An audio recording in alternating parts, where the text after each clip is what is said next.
So, you're holding USDC. You see it as this stable, reliable rock in the wild world of crypto. But let me ask you this. Are you just holding it, or are you making it work for you like a pro? There's a huge difference. We're about to break down the entire life cycle from A to Z on how the pros really use their digital dollars. And just to give you a sense of a scale we're dealing with here, look at this number, $18 trillion. That's the all-time transaction volume for USDC on-chain. This isn't some niche asset, folks. It's a financial juggernaut. So yeah, learning how to use it efficiently isn't just a good idea. It's absolutely essential if you're serious about this space. All right, here's our game plan. We're going to cover the complete pro life cycle in 5 distinct parts. We'll start with the transfer highway, then unlock the real power of your digital vault, dive into the yield marketplace, learn the pros playbook for risk, and finally, we'll look ahead and get you ready for the future of USDC. Okay, every journey starts with that first step. And for USDC, that first step is choosing how you're going to move it. I want you to think of blockchains as highways. Some are like these super secure toll roads, but man, the fees are high and totally unpredictable. Others are like brand new, super fast express lanes where it costs next to nothing. Your very first decision as a pro is picking the right highway for the job. This table lays it all out, and the trade-off is crystal clear. Ethereum, yeah, it's the original, it's battle-tested and secure. But those gas fees, they can be absolutely brutal, especially for smaller amounts. Then you have layer 2s, like Polygon, which are a fantastic middle ground, fast and cheap. And then you've got Solana, which is just built for pure, raw speed. We're talking transactions for fractions of a penny. The big takeaway here is simple. There's no single best network. It completely depends on what you're trying to do. And if you think I'm exaggerating that pain point, just listen to this. This is a real quote from a user who is stuck with just 38 bucks of USDC on Ethereum. The gas fees were going to be $28. It would have cost more to move the money than the money was worth. This isn't just some small inconvenience. High fees can literally trap your assets. And that is exactly why understanding layer 2s and other fast chains is absolutely fundamental. Okay, so you've gotten your USDC on the cheap. The next step is locking it down.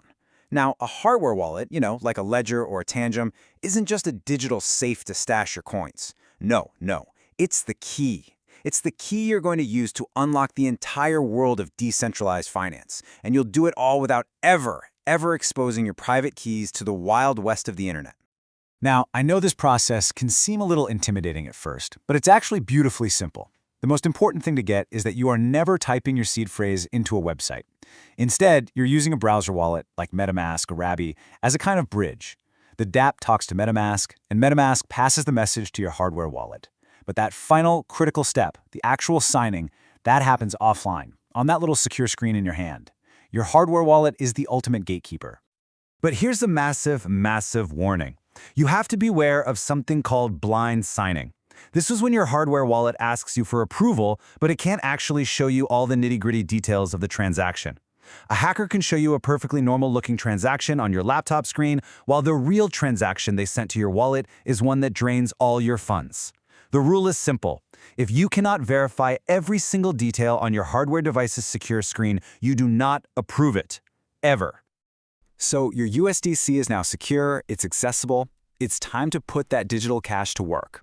I want you to stop thinking of DeFi protocols as these mysterious, complicated black boxes. Think of them as open marketplaces. That's all they are. They are platforms where people who have capital, and hey, that's you, can connect directly with people who need it, and the whole thing is governed by code instead of some banker in a suit. Here are some of the heavy hitters in the lending world. You've got giants like Aave and MakerDAO Sky Protocol, both with really strong security track records. Compound is another pioneer, but it's important to be transparent. They did have that $80 million exploit back in 2021. And then you have newer innovators like Morpho, which is trying to build a more efficient peer-to-peer layer right on top of these other protocols to get you better rates. This is just a starting point, but it gives you an idea of the different flavors out there. Earning yield is awesome, right? But every single reward comes with risk. So we have to pivot now from all the exciting potential upside to what is, frankly, the most important part of this entire life cycle, understanding and managing that risk like a professional. It's the one simple question that everybody asks, and it's the one that has a really complex answer. The reality of DeFi is that it's nuanced. Anyone who tells you something is 100% safe is probably trying to sell you something. And to really understand risk, we have to look at recent history. Remember 2022? It was a bloodbath. A whole series of centralized crypto lenders, Celsius, Voyager, BlockFi, they just spectacularly imploded. Now, to be clear, these weren't decentralized protocols, but they were offering those same high yields on crypto. And their collapse was a brutal, brutal lesson on platform risk that cost people billions of dollars. So how do you avoid becoming another sad statistic? You do your homework. This checklist is your starting point. You need to actually look at the audit reports. Are they recent? Are they from a company people trust? Read the docs to understand the specific risks. And maybe the most important question of all, where is my yield actually coming from? If the answer is just unsustainable token rewards, then you're basically sitting on a ticking clock. I know, an audit report can feel super overwhelming, like you're trying to read the matrix. But at its core, it's just a security inspection. On the left, you've got a checklist of common vulnerabilities. These are the things auditors are actively hunting for. On the right, you can see what the output from one of their analysis tools looks like. It's how they spot potential bugs. Now, an audit is not a 100% guarantee of safety, but a protocol without a recent one from a top firm, that is a massive, flashing red flag. This brings us to a really key concept from traditional finance, and it's called counterparty risk. All it means is the risk that the other guy in your deal is going to go bankrupt or just disappear. With USDC, you've actually got two layers of this. First, you're trusting Circle to keep that one-to-one peg with the dollar. Second, when you deposit into a platform like Aave, you're trusting their code and their team not to mess up. So really, we can boil down all the main dangers into these three big buckets. You've got smart contract risk, that's a bug in the code that a hacker finds. You've got market risk, that's when the value of your collateral suddenly crashes, or USDC itself has a depegging event. And then you have platform risk, that's the Celsius and BlockFi story. You have to be thinking about all three all the time. Now, managing all these risks is happening in a world that is not standing still. The future of stablecoins is being shaped right now by two incredibly powerful forces: regulators who are writing the new rulebook and innovators who are pushing the boundaries of what's even possible. And on that regulatory front, there are two major frameworks that are really setting the global standard. In the US, you've got the Genius Act, which creates a clear path for issuers and says they have to be backed by high-quality stuff.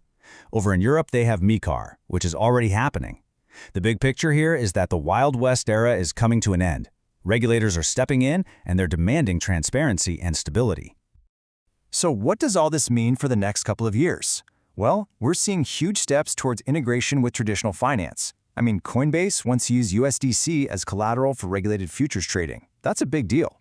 The new regulations will probably bring in more big institutions. And all the while, those layer 2s are just going to keep getting better, making USDC cheaper and easier for all of us to use. And if we look even further out, say 2 to 5 years, the vision gets even more ambitious. You've got projects like DSO, trying to use USDC as the financial backbone for a decentralized social media. You'll see massive growth in cross-border payments. And then there's the big one, the potential for government-issued central bank digital currencies. How will a private stablecoin like USDC compete with a state-backed digital dollar? That's going to be fascinating to watch. Okay, let's wrap this all up. Let's recap the pro lifecycle. First, you acquire your USDC smartly. Use a layer 2 that doesn't burn a hole in your pocket. Second, secure it safely with a hardware wallet and use that wallet as your key, not just a vault. Third, invest diligently. Do your own research, don't just chase hype. And finally, stay informed, because the rules of this entire game are literally being written as we speak. I'll leave you with this final thought. The next time you see a platform offering you high rewards for holding USDC, just ask yourself, isn't that just interest with a fancy new name?